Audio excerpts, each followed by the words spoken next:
माधव अपनी पुरानी कुल्हाड़ी को कंधे पर रखे जंगल के रास्ते पर चल रहा है। उसके चेहरे पर बरसों के अकेलेपन की खामोशी है। रोज सुबह उठना, वही जंगल, वही लकड़ियां और फिर वही खाली घर।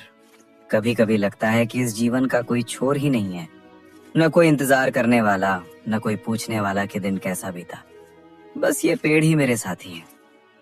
वो एक बड़े पेड़ के पास पहुंचता है और लकड़ी काटने की तैयारी करता है। तभी उसे झाड़ियों के पीछे से किसी के कराहने की हल्की आवाज सुनाई देती है। वो ठिठक जाता है। ये आवाज इस घने जंगल में कौन हो सकता है? जानवर की आवाज तो नहीं लगती। कोई मुसीबत में है शायद। मुझे जाकर देखना चाहिए।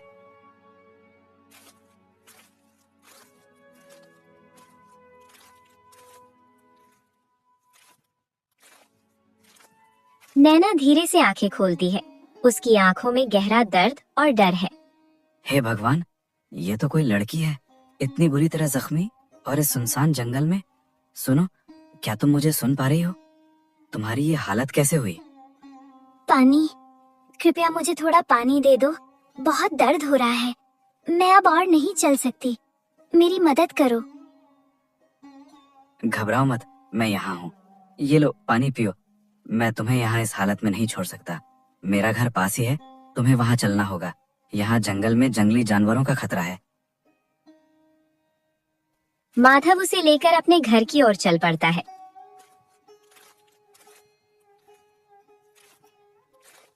माधव नैना को खाट पर लिटाता है। वो जल्दी से कुछ जड़ी बूटियां और गर्म पानी का कटोरा लेकर आता है। ये जंगल की दवा है। थोड़ा जलेगा लेकिन इससे खून बहना बंद हो जाएगा और दर्द में भी आराम मिलेगा। तुम चिंता मत करो, तुम सुरक्षित हो यहाँ।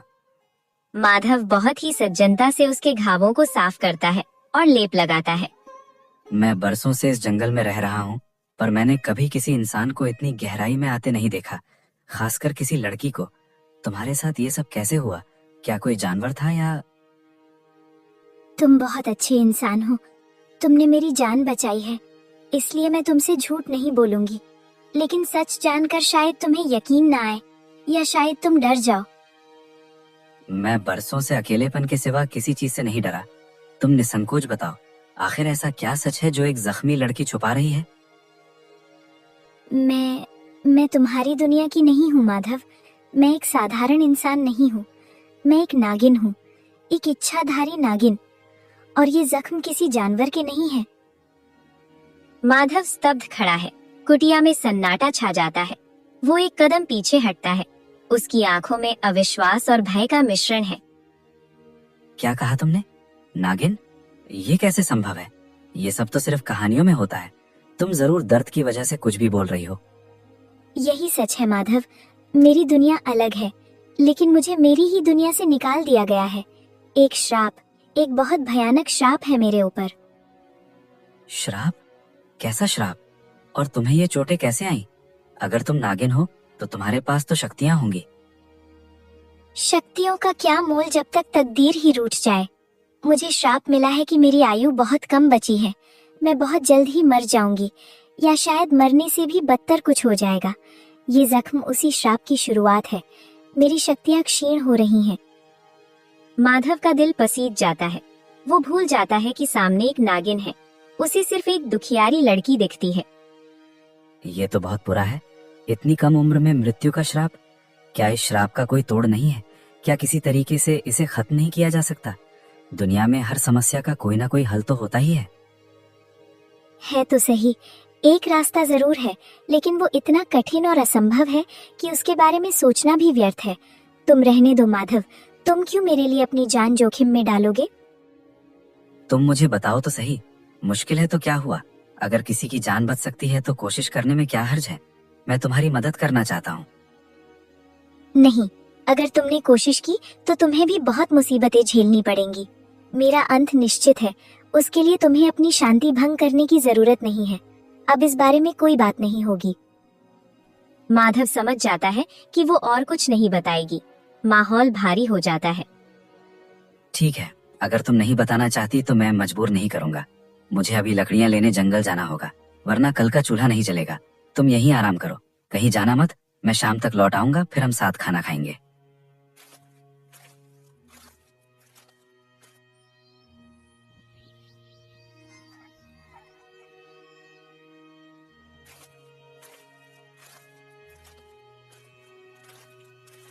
आज जंगल में बहुत देर हो गई।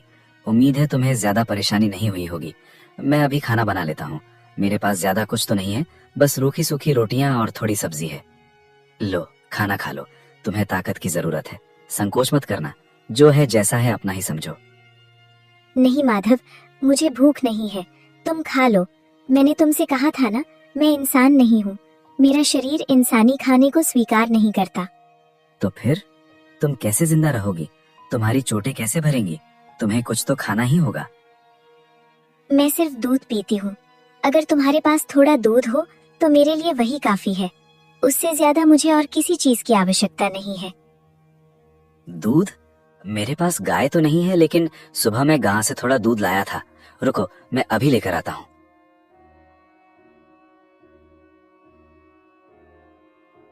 तुम्हारे घर वाले, मेरा मतलब तुम्हारे लोग तुम्हें ढूंढ नहीं रहे होंगे? तुम इतने दिनों तक यहाँ कैसे रहोगी? मेरा अब कोई नहीं है माधव। जहाँ श्राप होता है वहाँ अपने भी पराये हो जाते हैं। जब तक मैं जीवित हूँ या जब तक मेरे पैर ठीक नहीं हो जाते, क्या मैं यहाँ रह सकती हूँ? हाँ बिल्कुल, ये घर छोटा है लेकिन यहाँ जगह की कमी नहीं है। तुम जब तक चाहो यहाँ सुरक्षित रह सकती हो। मैं जमीन पर सो जाऊंगा, तुम खाट पर ही सो।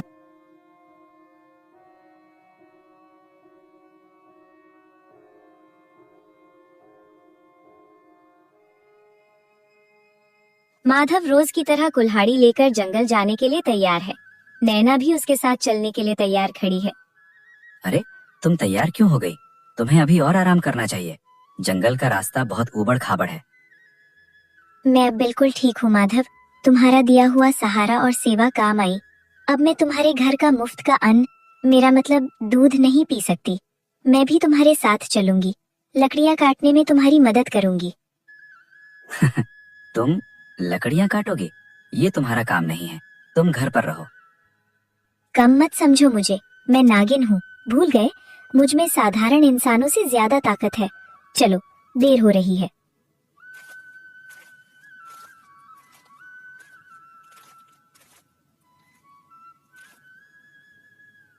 माधव, एक बात पूछूं?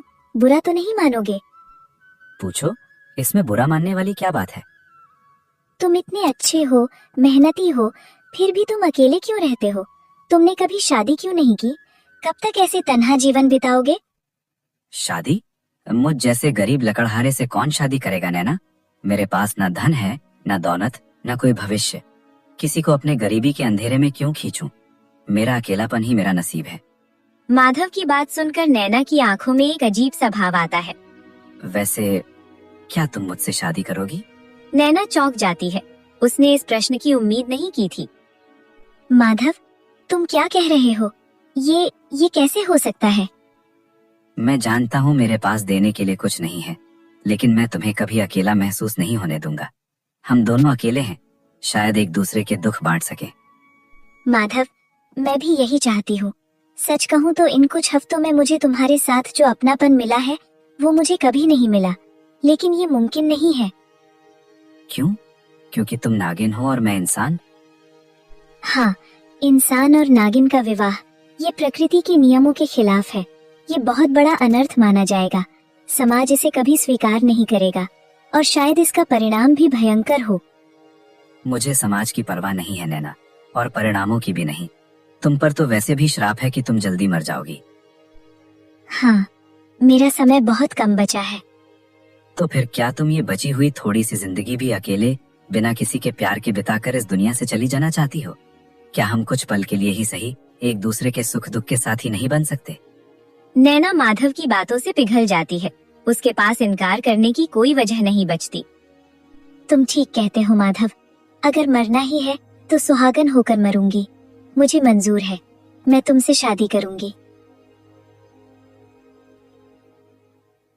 मुझे यकीन नहीं होता नैना कि हमारे घर में जल्द ही किलकारियां गूंजेंगी। मेरा अकेलापन हमेशा के लिए खत्म हो जाएगा। हाँ माधव, ये हमारी जिंदगी का सबसे खूबसूरत तोहफा है। लेकिन क्या? तुम फिर से उस श्राप के बारे में सोच रही हो? देखो, इतने साल बीत गए, हम साथ हैं और खुश हैं। कुछ नहीं होगा। माधव, नियति को कोई नहीं टाल सकता। मेरा समय अब सच में निकट आ गया है। मुझे अपनी मौत का डर नहीं है। डर इस बात का है कि तुम्हारे और बच्चों का क्या होगा। कुटिया के अंदर से बच्चों के रोने की आवाज आती है। माधव खुशी से पागल होकर अंदर दौड़ता है। नैना खाट पर लेटी है, बहुत कमजोर। बधाई हो माधव, तुम्हारे घर 2 जुड़वा चांद से बेटे हुए हैं। नैना देखो, हमारे बेटे। तुम ठीक तो हो ना? माधव, मेरे जाने का समय आ गया है, मेरे श्राप का अंतिम चरण। बोलते बोलते नैना का शरीर सख्त होने लगता है। उसकी त्वचा का रंग बदलने लगता है, जैसे पत्थर की हो रही हो। नैना, ये क्या हो रहा है? नहीं, तुम मुझे छोड़कर नहीं जा सकती। नैना। देखते ही देखते नैना की सुंदर काया पूरी तरह से एक पत्थर की मूर्ति में बदल जाती है।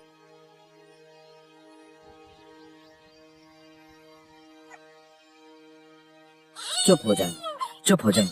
मैं क्या करूं? तुम्हारी माँ चली गई। मैं इतना गरीब हूँ कि खुद का पेट नहीं भर पाता। तुम दोनों को कैसे पालूंगा? किसके सहारे जीऊंगा मैं? माधव एक कठोर निर्णय लेता है। उसकी आंखों में आंसू और पागलपन है। वो दोनों बच्चों को लेकर नदी की तरफ चल पड़ता है। नहीं, मैं दोनों को नहीं पाल सकता। दोनों भूखे मरेंगे। एक को मुझे त्यागना होगा। शायद कोई अमीर इंसान उसे पाल ले, उसका नसीब सुधर जाए। मैं सिर्फ एक को ही अपने साथ रख सकता हूँ। रुक जाओ मूर्ख, ये क्या अनर्थ करने जा रहे हो? ऋषिवर, मैं मजबूर हूँ। मैं बहुत गरीब हूँ। मेरे पास इन दोनों को पालने की सामर्थ्य नहीं है। मैं एक को बेहतर जीवन देने के लिए ऐसा कर रहा हूँ। तुम जो कर रहे हो उसका परिणाम तुम नहीं जानते। मैं सब जानता हूँ, तुम्हारी पत्नी का सच और तुम्हारा दुख, लेकिन पुत्रों का त्याग महापाप है। तो मैं क्या करूँ? दोनों को अपनी आंखों के सामने भूख से मरते देखूं?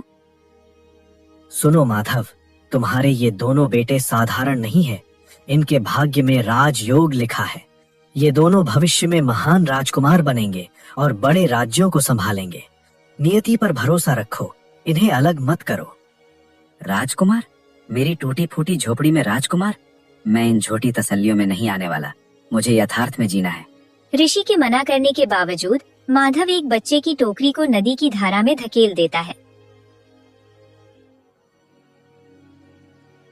बाबा, मैं बचपन से देख रहा हूँ ये मूर्ति, ये हमेशा यहीं क्यों पड़ी रहती है? आपने कभी इसे हटाया नहीं, कभी इसकी पूजा नहीं की। बस ये यहाँ एक लाश की तरह पड़ी है। आखिर ये है कौन? बेटा, वो बस एक पुरानी मूर्ति है। जंगल में मिली थी, मैं उठा लाया था। तुम इन बातों में मत पड़ो, अपने काम पर ध्यान दो। नहीं बाबा, आज आपको बताना ही होगा। गांव के लोग तरह तरह की बातें करते हैं। कोई कहता है ये मेरी माँ है, कोई कहता है आपने कोई जादू टोना किया है। सच क्या है? मेरी माँ कहाँ है? वो तुम्हारी माँ ही है बेटा, नैना। मेरी माँ? लेकिन ये तो पत्थर है, ये कैसे हो सकता है? ये एक श्राप था बेटा। तुम्हारी माँ एक साधारण स्त्री नहीं थी, वो एक इच्छाधारी नागिन थी। उसे श्राप मिला था कि तुम्हारे जन्म के बाद वो पत्थर की बन जाएगी, और वैसा ही हुआ। आर्यन सन्न रह जाता है।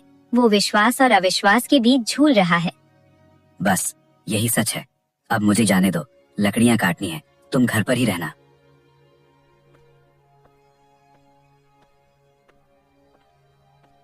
मेरी माँ एक नागिन और अब पत्थर, ये कैसा न्याय है ईश्वर? अगर वो पत्थर है तो क्या वो कभी वापस नहीं आ सकता?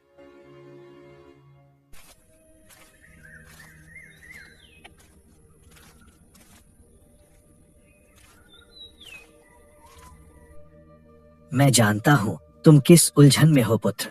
तुम्हारे मन में प्रश्नों का तूफान उमड़ रहा है। आप कौन हैं? और आप मेरे मन की बात कैसे जानते हैं? मैं तुम्हारे अतीत और भविष्य दोनों का साक्षी हूँ। मैं जानता हूँ कि तुम अपनी माँ के सच को जानकर विचलित हो। ऋषिवर, यदि आप सब जानते हैं तो कृपया मेरा मार्गदर्शन करें। क्या मेरे पिता ने जो कहा वो सच है? क्या मेरी माँ सच में पत्थर बन गई है? हाँ, वो सत्य है। श्राप ने उन्हें पत्थर में बदल दिया है पुत्र। तो क्या आप कुछ नहीं हो सकता? क्या मैं अपनी माँ को कभी जीवित नहीं देख पाऊंगा? कौन कहता है कि कुछ नहीं हो सकता? इस संसार में हर श्राप का एक अंत होता है पुत्र। तुम्हारी माँ के ऊपर लगे श्राप को भी खत्म किया जा सकता है। क्या? सच में? कैसे? मुझे क्या करना होगा? मैं कुछ भी करने को तैयार हूँ ऋषिवर। ये इतना आसान नहीं होगा। ये एक कठिन परीक्षा है। इस श्राप को तोड़ने के लिए तुम्हें 7 विशिष्ट सवालों के जवाब खोजने होंगे। 7 सवाल? वे क्या सवाल है? वे सवाल तुम्हें समय समय पर मिलेंगे। जैसे जैसे तुम एक सवाल का सही जवाब ढूंढ लोगे, तुम्हारी माँ के पत्थर के शरीर का एक अंग वापस इंसान का बनता जाएगा। और जब तुम 7 सवालों के जवाब पा लोगे तो तुम्हारी माँ पूरी तरह से जीवित हो उठेंगी। नियति तुम्हें खुद रास्ता दिखाएगी। तुम्हें बस संकेतों को समझना होगा और साहसी बनना होगा। जाओ पुत्र, अपनी यात्रा शुरू करो। बाबा, एक बहुत बड़ी खबर है। मैंने नदी किनारे एक ऋषि से मुलाकात की। ऋषि? कौन ऋषि? तुम बेकार की बातों में मत पड़ो। नहीं बाबा, ये बेकार की बात नहीं है। वे बहुत ज्ञानी थे। उन्होंने मुझे बताया कि माँ के श्राप को तोड़ा जा सकता है। क्या आप बकवास कर रहे हो? वो पत्थर है।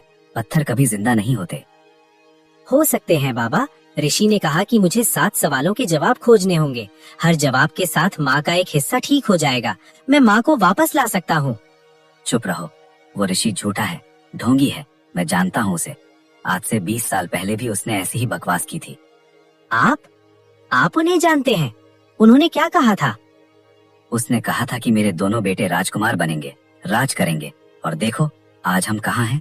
दाने दाने को मोहताज हैं। उसका हर एक शब्द झूठ था। और अब वो तुम्हें भी झूठे सपने दिखा रहा है। लेकिन बाबा, अगर 1% भी उम्मीद है तो हमें कोशिश करनी चाहिए। क्या आप माँ को वापस नहीं चाहते? मैं और दुख नहीं झेल सकता आर्यन। झूठी उम्मीदें इंसान को मार देती हैं। भूल जाओ ये सब और अपनी सूखी रोटियों पर ध्यान दो। नहीं बाबा, आप हार मान सकते हैं लेकिन मैं नहीं।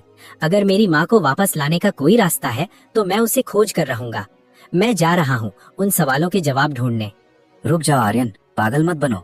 कहाँ जाओगे? दुनिया बहुत जालिम है। जब तक मैं पहले सवाल का जवाब नहीं ढूंढ लेता मैं वापस नहीं आऊंगा। आशीर्वाद दीजिए बाबा। कुटिया में एक बार फिर सन्नाटा छा जाता है, जहाँ सिर्फ माधव और नैना की पत्थर की मूर्ति रह जाती है।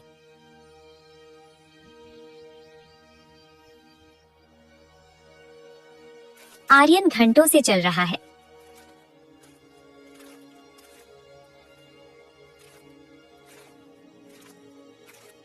ये कैसी आवाज है? ऐसा लगता है कोई जीव तकलीफ में है। इस सुनसान जंगल में कौन हो सकता है? मुझे जाकर देखना चाहिए। शायद किसी को मेरी मदद की जरूरत हो।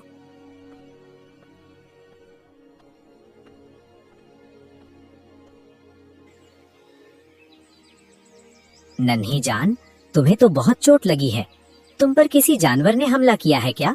डरो मत, मैं तुम्हें नुकसान नहीं पहुंचाऊंगा। मैं तुम्हारी मरहम पट्टी कर देता हूँ।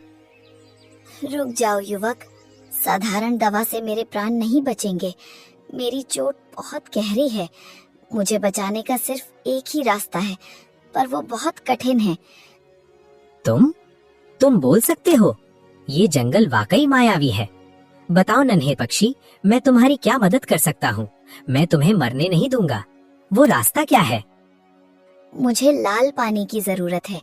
इस जंगल के सबसे अंधेरे हिस्से में लाल तालाब नाम की एक जगह है। अगर तुम वहाँ से मेरे लिए वो जल ले आओ तो ही मैं जीवित बच सकती हूँ। बस इतनी सी बात? तुम फिक्र न करो, चाहे वो तालाब कितना भी दूर क्यों ना हो, मैं तुम्हारे लिए वो पानी लेकर आऊंगा। तुम यहीं छुपी रहो, मैं अभी गया और अभी आया।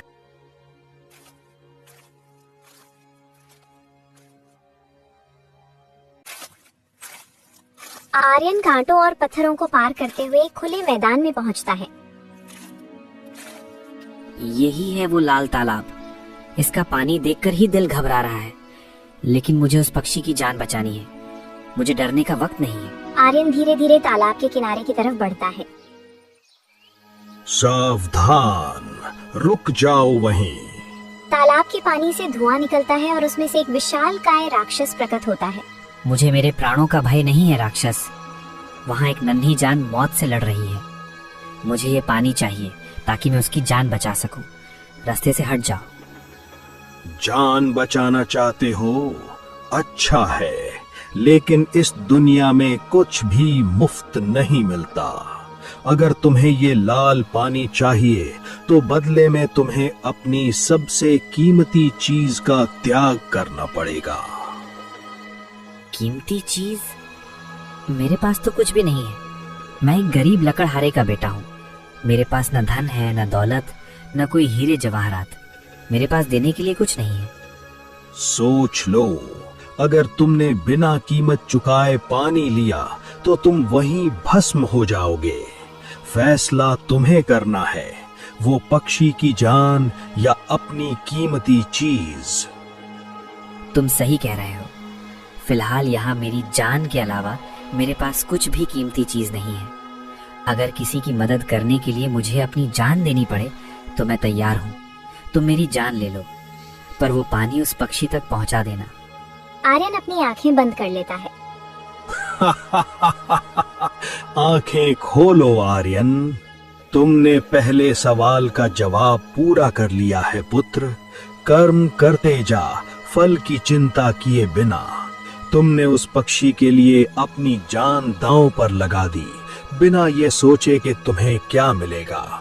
यही निष्काम कर्म है। तुम सफल हुए। मतलब मुझे मरना नहीं पड़ेगा? और वो पक्षी? वो पक्षी भी मेरी माया थी, तुम्हारी परीक्षा लेने के लिए।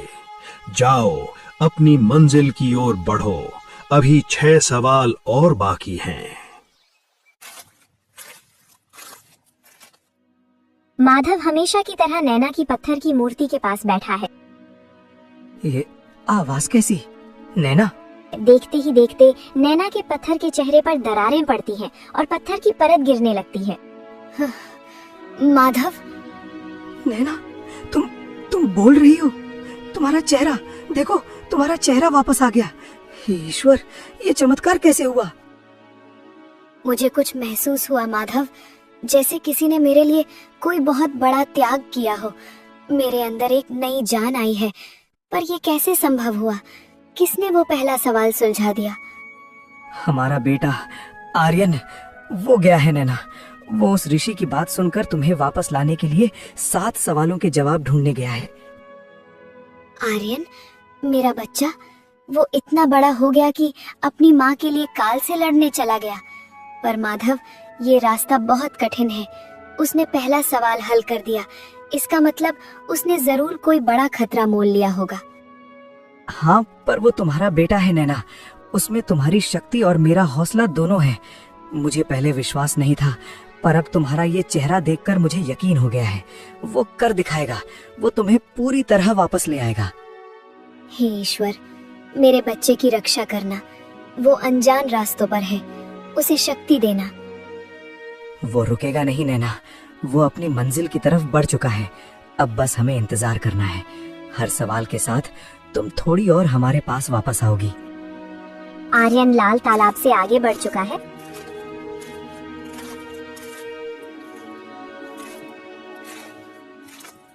ये जगह पिछले रास्ते से भी ज्यादा खतरनाक लग रही है। यहाँ का कोहरा सिर्फ आंखों को नहीं, बल्कि दिमाग को भी धुंधला कर रहा है। ऐसा लग रहा है जैसे हर पेड़ मुझे देख रहा है, हर पत्ता मेरे कदमों की आहट सुन रहा है। मुझे अपने होश कायम रखने होंगे, क्योंकि ऋषि ने कहा था कि अगला सवाल और भी कठिन होगा। माँ, तुम बस थोड़ा और इंतजार करना, मैं हार नहीं मानूंगा।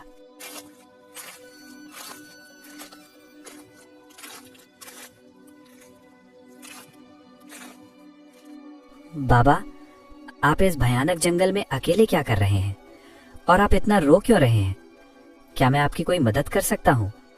मैं एक यात्री हूँ और दूसरों की पीड़ा मुझसे देखी नहीं जाती। बताइए, किसने आपको इन जंजीरों में जकड़ा है? तुम मेरी मदद करना चाहते हो युवक? यहाँ जो भी आया वो खुद मदद का मोहताज हो गया। मुझे किसी इंसान ने नहीं, बल्कि मेरे अपने गुस्से ने यहाँ कैद कर रखा है। सालों पहले मैंने अपने भाई से झगड़ा किया था और गुस्से में उसे मार डाला। तब से मैं इस जंगल में भटक रहा हूँ। अगर तुम आगे जाना चाहते हो तो तुम्हें मेरे क्रोध की गुफा से गुजरना होगा। क्रोध की गुफा? अगर मेरी मंजिल उस गुफा के उस पार है तो मैं उससे गुजरने के लिए तैयार हूँ। मुझे बताइए बाबा, वो गुफा कहाँ है और मुझे वहाँ किस चीज का सामना करना होगा? मैं किसी भी राक्षस या मुसीबत से लड़ने के लिए तैयार हूँ, क्योंकि मेरे पास खोने के लिए समय नहीं है। वो देखो, वो है प्रतिशोध की गुफा। वहाँ कोई राक्षस नहीं है, वहाँ तुम्हारा सबसे बड़ा दुश्मन तुम्हारा इंतजार कर रहा है।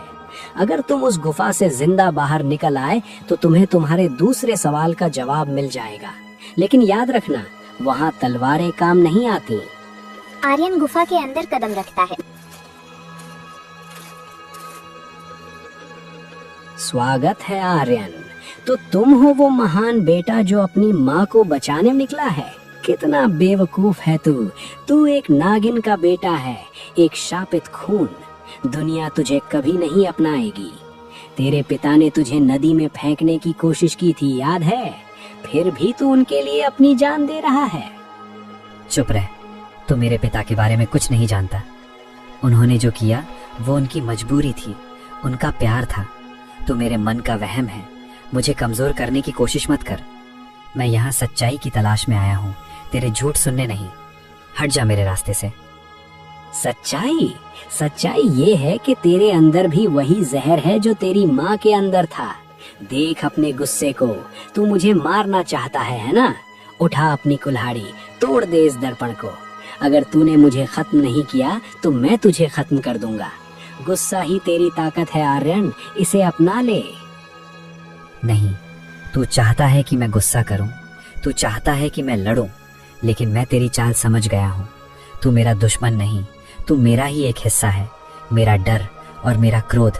लेकिन मैं तुझे जीतने नहीं दूंगा, मैं तुझे मारूंगा नहीं, मैं तुझे माफ करता हूं। क्या? माफ? तू मुझसे लड़ नहीं रहा? ये कैसे संभव है? बिना लड़े कोई कैसे जीत सकता है? सबसे बड़ी जीत वही है जिसमें किसी को हराया ना जाए, बल्कि अपनाया जाए। मैं अपने अतीत को, अपने डर को और अपने गुस्से को माफ करता हूँ। मेरा मन शांत है और शांत मन ही सबसे बड़ा हथियार है। जा, अब मुझे तेरी जरूरत नहीं। जैसे ही आर्यन ये कहता है, दर्पण जोरदार आवाज के साथ कुटिया में माधव बैठा है। नैना, जिसका चेहरा इंसान का हो चुका है लेकिन बाकी शरीर पत्थर का है, खाट पर लेटी है।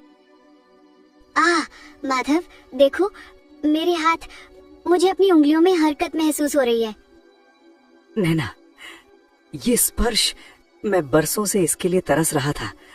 आर्यन ने कर दिखाया, उसने दूसरा सवाल भी हल कर दिया। तुम्हारे हाथ ठीक हो गए, अब तुम मुझे छू सकती हो। हाँ माधव, मेरा बेटा सफल हो रहा है, लेकिन मुझे डर भी लग रहा है। दूसरा सवाल हल हुआ है, इसका मतलब उसने अपने क्रोध पर विजय पा ली है। सबसे बड़ा शस्त्र क्रोध नहीं, क्षमा है। यही दूसरे सवाल का जवाब था। आर्यन ने अपने मन के राक्षस को हरा दिया है। वो बहुत बहादुर है, तुम चिंता मत करो। देखो, अब तुम अपने हाथों से खाना खा सकोगी, अब तुम मेरा हाथ पकड़ सकोगी। ये खुशी का पल है, हमें उस पर भरोसा रखना चाहिए। रास्ता अभी आधा भी तय नहीं हुआ है माधव। आगे के सवाल शरीर के नहीं, आत्मा की परीक्षा लेंगे, और वे परीक्षाएं और भी निर्दयी होंगी। ईश्वर उसे शक्ति दे। आर्यन कई दिनों की यात्रा के बाद जंगल से बाहर निकलता है।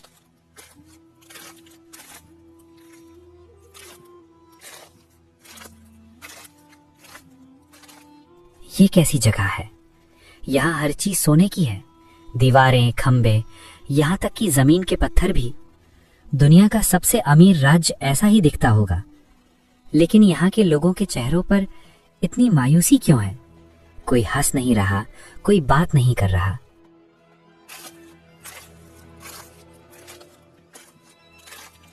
भाई, ये क्या कर रहे हो? तुम्हारे हाथ में सोने का कटोरा है, तुम अमीर हो, फिर तुम मिट्टी क्यों खा रहे हो? क्या यहाँ भोजन की कमी है? सोना? हाँ, हमारे पास बहुत सोना है, लेकिन सोना प्यास नहीं बुझाता, सोना पेट नहीं भरता। इस गांव को एक श्राप मिला है, मिदास का लालच। हम जिस चीज को छूते हैं या जो भी फसल उगाते हैं वो सोने की हो जाती है। हमारे पास दौलत तो बेशुमार है, लेकिन हम भूख से मर रहे हैं। ये तो भयानक है। दौलत ही तुम्हारी मौत बन गई है। क्या यहाँ का राजा कुछ नहीं करता? राजा? वो तो अपने महल में बैठा अपनी दौलत गिन रहा है। उसे लगता है कि वो दुनिया का सबसे सुखी इंसान है, क्योंकि उसके पास सबसे ज्यादा सोना है।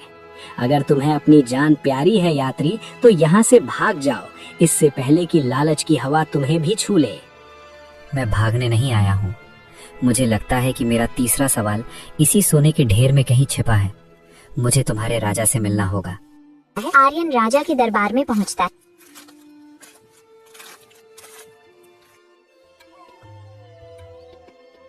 कौन हो तुम, और मेरे सोने के साम्राज्य में बिना इजाजत घुसने की हिम्मत कैसे हुई? क्या तुम भी सोना मांगने आए हो? ले जाओ, जितना चाहो ले जाओ, मेरे पास इसकी कमी नहीं है। महाराज, मैं सोना मांगने नहीं, एक सवाल का जवाब मांगने आया हूँ। मैं देख रहा हूँ कि आपकी प्रजा भूख से मर रही है और आप यहाँ सोने के ढेर पर बैठे हैं। क्या आपको उनकी चीखें सुनाई नहीं देती? भूख, चीखें, ये सब गरीबों की समस्याएं हैं। देखो मेरे पास क्या है, शक्ति, सत्ता और अनंत दौलत। दुनिया का हर सुख मेरे कदमों में है। तुम मुझे उपदेश मत दो बालक, बताओ तुम्हें क्या चाहिए।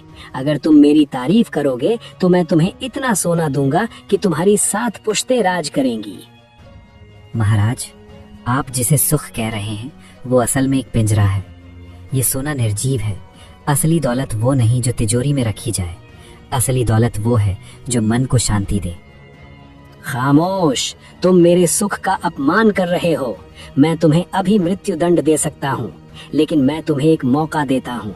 मेरे पास एक सवाल है, अगर तुमने उसका जवाब दिया तो मैं तुम्हें जाने दूंगा, वरना तुम्हें भी सोने की मूर्ति बनाकर यहीं सजा दूंगा। मेरा सवाल ये है कि दुनिया में वो कौन सी चीज है जिसे जितना बांटो वो उतनी ही बढ़ती है, और जिसे जमा करो वो सड़ जाती है। सोच समझकर जवाब देना, क्योंकि तुम्हारा जीवन इसी पर निर्भर है। महाराज, आपके सवाल का जवाब आपके चारों तरफ बिखरा है, लेकिन आप देख नहीं पा रहे। वो चीज सोना नहीं है, वो चीज है ज्ञान और प्रेम, करुणा। धन जमा करने से ईर्ष्या और डर पैदा होता है, जैसे आपके यहाँ हुआ है, लेकिन प्रेम और करुणा को जितना बांटो वो उतना ही बढ़ता है और आत्मा को तृप्त करता है। आपकी प्रजा को सोने की नहीं, आपकी करुणा की जरूरत है। आर्यन का जवाब सुनते ही दरबार में सन्नाटा छा जाता है। ये क्या हुआ? मेरा सोना वो सब अनाज बन गया। ये शराब नहीं टूटा महाराज, ये आपका भ्रम टूटा है। आपने लालच छोड़ा तो प्रकृति ने आपको वो दिया जिसकी आपको असल में जरूरत थी, जीवन। अब आप अपनी प्रजा का पेट भर सकते हैं, यही असली राजधर्म है। तुम कोई साधारण बालक नहीं हो बालक, तुमने मेरी आंखें खोल दी। तुमने मुझे सिखाया कि असली धन संतोष है। मैं तुम्हारा ऋणी हूँ। तीसरा सवाल हल हुआ आर्यन। असली धन संपत्ति नहीं, संतोष है। तुमने लालच के माया जाल को तोड़ दिया है। अपनी यात्रा जारी रखो। धन्यवाद। 3 सवाल, 3 जवाब। अभी 4 कदम और बाकी हैं। नैना, तुम्हारा दिल धड़क रहा है। आर्यन ने फिर कर दिखाया। उसने तीसरा सवाल भी जीत लिया। अब तुम आधी इंसान बन चुकी हो। माधव, मेरी सांसें, मुझे अपनी धड़कन सुनाई दे रही है। मेरा बेटा वो सोने और लालच के जाल में नहीं फंसा, उसने संतोष को चुना। माधव, मुझे गर्व है कि मैंने ऐसे बेटे को जन्म दिया, लेकिन अब उसके पैरों के नीचे की जमीन और भी खतरनाक होने वाली है। क्या मतलब? अब और क्या खतरा हो सकता है? अभी तक उसने मन और आत्मा के शत्रुओं से लड़ाई की, लेकिन अगले सवाल वे संबंधों और समय की परीक्षा लेंगे। उसे अब मृत्यु के रक्षक से मिलना होगा, और वो रक्षक दया नहीं करता। आर्यन एक अजीबोगरीब रेगिस्तान में पहुंचता है।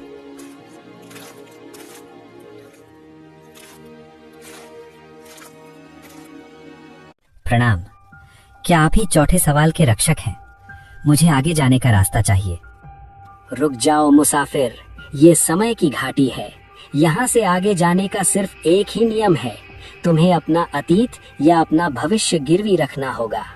अगर तुम आगे जाना चाहते हो तो या तो तुम्हें अपनी यादें अतीत मुझे देनी होंगी, तुम भूल जाओगे कि तुम कौन हो और यहाँ क्यों आए हो, या फिर तुम्हें अपना भविष्य मुझे देना होगा। जिसका मतलब है कि इस काम के पूरा होते ही तुम्हारी मृत्यु निश्चित है। बोलो, क्या चुनोगे? माँ को बचाने के लिए खुद को भूल जाओगे या खुद को मिटा दोगे? ये कैसा क्रूर न्याय है? क्या अतीत या भविष्य? इसका क्या मतलब है? यही समय का नियम है। कुछ पाने के लिए समय की कीमत चुकानी पड़ती है। तुम्हारा समय शुरू होता है अब। अगर मैं भूल गया कि मैं कौन हूँ तो मेरी माँ का इंतजार व्यर्थ हो जाएगा। मैं यादों का सौदा नहीं कर सकता। और रही बात भविष्य, मैंने फैसला कर लिया है समय के रक्षक। मेरा अतीत मेरी माँ की यादें हैं, मेरे पिता का संघर्ष है। अगर मैं उसे भूल गया तो मेरे जीवन का उद्देश्य ही खत्म हो जाएगा। एक बेटे का अस्तित्व उसकी जड़ों से है, इसलिए मैं अपनी यादों का सौदा नहीं कर सकता। तो क्या तुम मृत्यु को चुनने के लिए तैयार हो? अपना भविष्य मुझे सौंपने का मतलब है कि जिस पल तुम्हारी माँ ठीक होंगी उसी पल तुम्हारे प्राण पखेरु उड़ जाएंगे। क्या तुम्हें मंजूर है? हाँ, मुझे मंजूर है। अगर मेरे भविष्य की बलि देने से मेरी माँ को उनका जीवन वापस मिलता है तो ये सौदा सस्ता है। मेरे भविष्य का सबसे खूबसूरत पल वही होगा जब मेरी माँ अपनी आंखों से दुनिया देखेगी। उसके बाद मुझे जीने की लालसा नहीं है। ले लो मेरा भविष्य। उठो आर्यन, तुमने समय को हरा दिया है।